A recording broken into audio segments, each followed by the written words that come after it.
啲説話啦，我相信大家。另一個講法就話，其實你以為黎生或者買中國或者香港嘅買中國係為咗所謂嘅揞住人哋把口。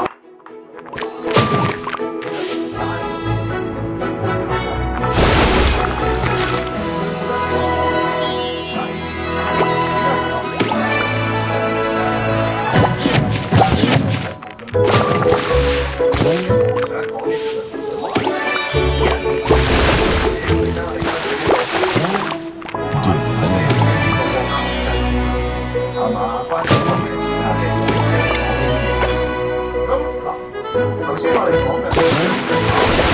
所謂嗰啲所謂監督管理局有佢哋市場有啲嘅違法嘅行為之類啦反叛嗰啲啦。其實有人就話你只要涉及中國即係內地相關嘅嘢，你哪怕成個 package 所以點解呢度亦都可以解釋得到點解李嘉誠中國原來包括埋香港呢個時候咧，有一種講法嘅，叫佢特登，咁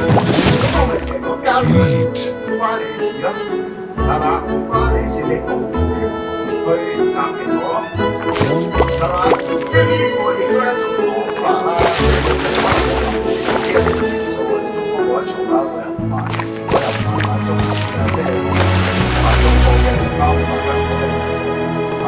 我哋唔係海外嗰啲咁啦，咁嘅咁你就算嗰啲咩農業法嗰啲都唔關我事啦，係嘛？呢啲人哋即係我係租客嚟㗎，我踢租啊，踢嘢有埋領手人領手我俾晒佢咯。咁即係當然啦，事件嗰種即係其實就係我覺得非常之好審慎之餘其實每一步都諗得好穩陣。咁但係Super Sugar Crush. You're mine.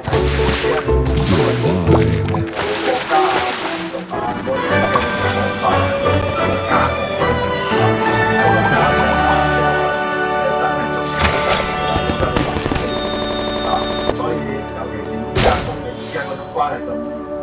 緊要咁即係為大家喺度打搏緊錘嘅，咁你咁樣喺呢個時候咁樣賣，擺明就落面嘅，咁嗰啖氣真係吞唔到落去嘅